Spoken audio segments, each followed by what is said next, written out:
नमस्कार दोस्तों। इस बार सऊदी अरब अमेरिका के असली चरित्र को पहचान गया है। वैसे तो अमेरिका किसी का सगा नहीं है, जैसा कि आप सभी लोग जानते ही हैं कि जब जब उसको ज़रूरत पड़ी है तब तब उसने अपने हिसाब से चीज़ों को कन्वर्ट किया है।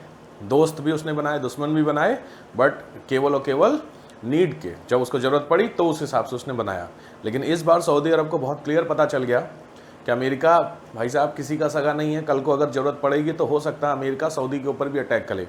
हालांकि सऊदी अरब अमेरिका का काफ़ी इंपॉर्टेंट ट्रेड पार्टनर भी है। व्यापार काफ़ी ज़्यादा सऊदी अरब से अमेरिका को होता है। काफ़ी ज़्यादा अमेरिका की जो आर्मी है वो सऊदी अरब में तैनात भी है। बट इस बार बार मैं आपको ये बात कह रहा हूँ कि अमेरिका को लेकर के सऊदी अरब का जो व्यू है वो चेंज हो चुका है। कैसे चेंज होगा है तो सऊदी अरब ने कुल मिला करके अपने जितने भी ऑलमोस्ट अगल बगल के दोस्त हैं, मुस्लिम कंट्रीज़ हैं, उन सभी को मिला करके एक ग्रुप बनाने का ऐलान किया है जिसमें अमेरिका का प्रतिनिधित्व नहीं होगा और वो बेसिकली ज़रूरत पड़ने पर एक साथ आ सकते हैं। तो सीधे सीधे आप कह सकते हैं अमेरिका के मुंह पे एक तरीके का तमाचा ही है। तो चलिए समझते हैं बेसिकली ये क्या है आज की इंस्टाइल स्टोरी में। सबसे पहले बात करते हैं कि ये है क्या।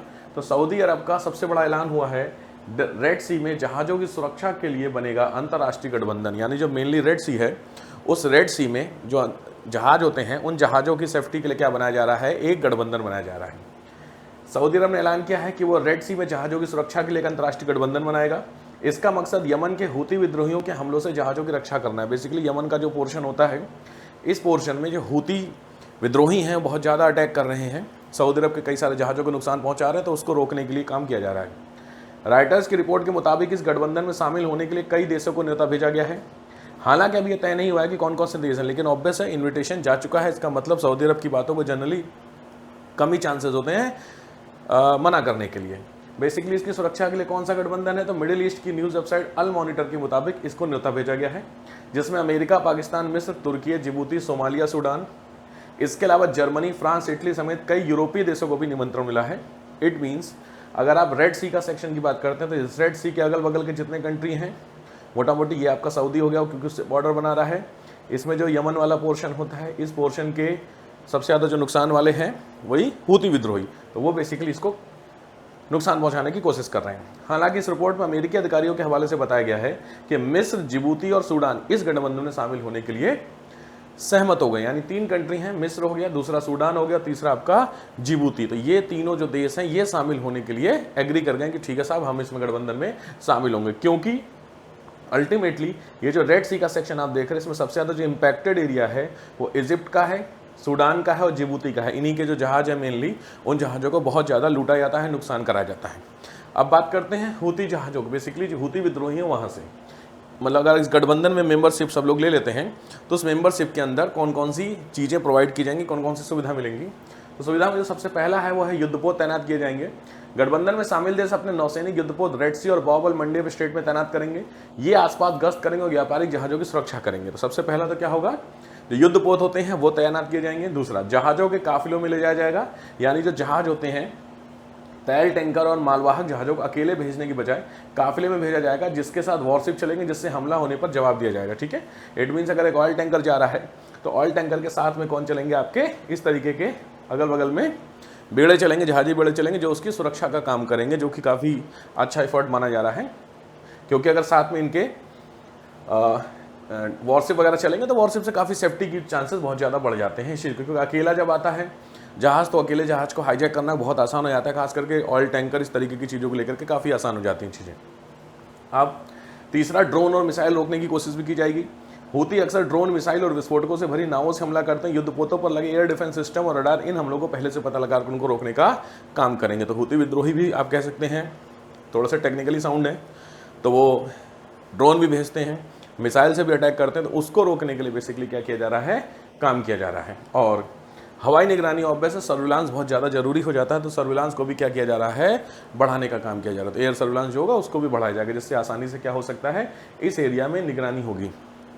नेक्स्ट बात करते हैं कि जो खालिद साहब हैं उन्होंने बेसिकली क्या बोला है, सिंपली स्टेटमेंट है, सऊदी अरब अमेरिका, इजराइल और ईरान के बीच बढ़ते युद्ध को और फैलाने के पक्ष में नहीं है। क्योंकि ऑलरेडी आप देख रहे हैं अभी पिछले दिनों ईरान वॉर चला, उसके बाद ख़त्म हुआ, उतने दिन से चल रहा था, अल्टीमेटली उसका कुछ आउटपुट नहीं निकला।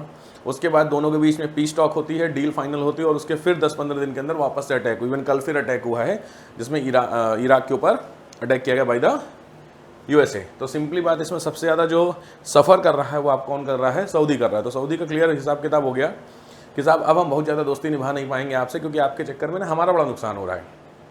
कैसे हो रहा है?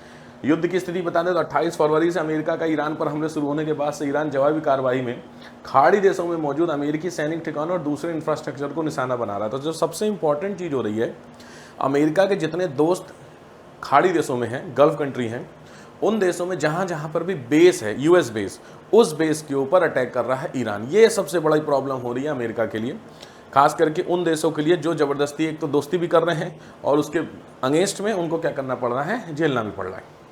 तो इसमें अगर बात की जाए ईरान के निशाने पर कौन कौन से ठिकाने हैं, तो इसमें अल उदैन एयरबेस कतर का, बहरीन है बहरीन का, अल दाफिरा एयरबेस UAE का और आइन अल अशद एयरबेस इराक का। तो इसका ये बिल्कुल मतलब नहीं है कि ये जो अटैक हो रहे हैं केवल सऊदी पर, तो अड़ोस पड़ोस के जितने भी मेजर कंट्री हैं उन सभी देशों के ऊपर अटैक हो रहा है। तो इसका मतलब क्या हुआ?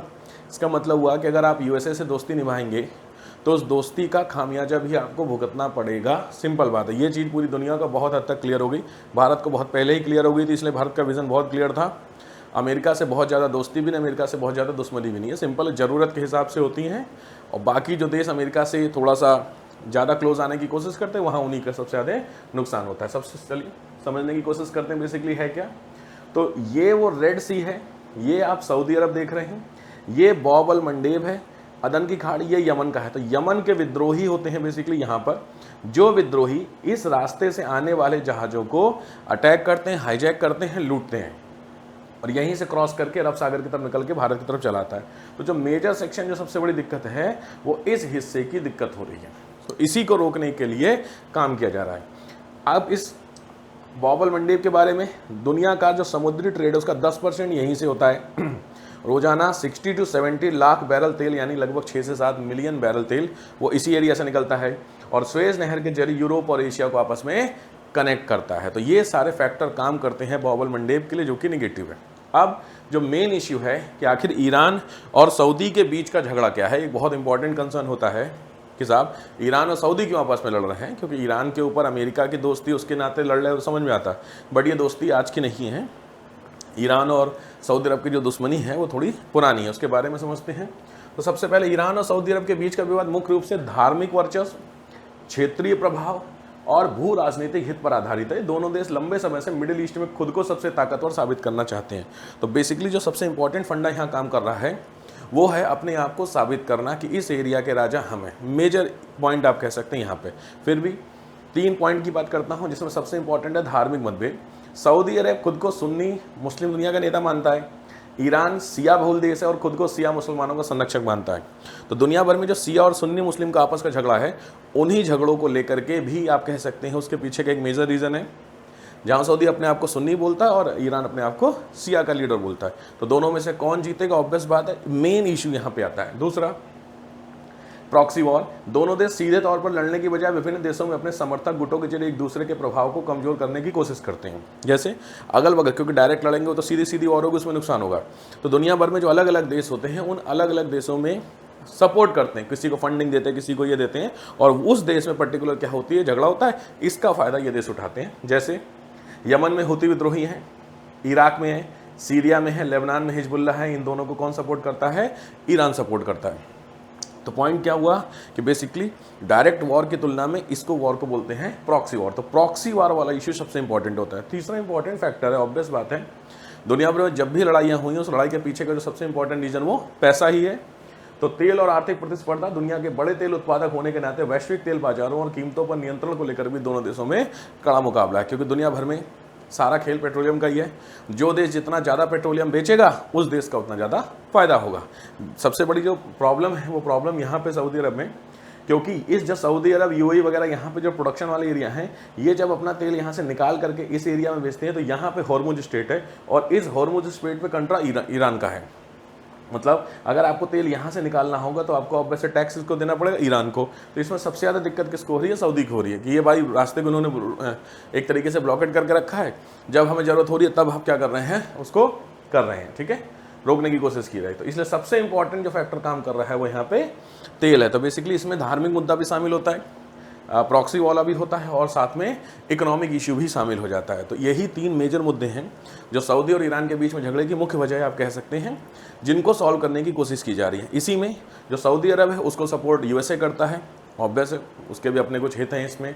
ईरान को सपोर्ट करता है ऑब्वियस है, जो रशिया का अमेरिका का दुश्मन होगा दैट इज रशिया, तो रशिया उसको सपोर्ट करता है, चाइना सपोर्ट करता है ईरान को। तो बेसिकली सऊदी और ईरान के जो झगड़ा वो आप कह सकते हैं इनडायरेक्टली यूएसए वर्सेस रशिया का झगड़ा हो रखा है, जिसमें इनडायरेक्टली रूप से और कौन आ गया है, चाइना भी शामिल हो गया है। इसमें भारत की बात करते हैं तो भारत का भी बहुत क्लियर है, वो किसी एक पर्टिकुलर देश के सपोर्ट में एज सच नहीं है। ठीक है, चलिए देखते हैं आने वाले दिनों में गठबंधन बनता है तो इस गठबंधन के मायने क्या होंगे, कौन कौन से देश इसमें शामिल होगा। बट ये तो पक्की बात है कि जो मिडिल ईस्ट है वो मिडिल ईस्ट आने वाले दिनों में शांत नहीं बैठने वाला, ये तो बहुत हद तक क्लियर है।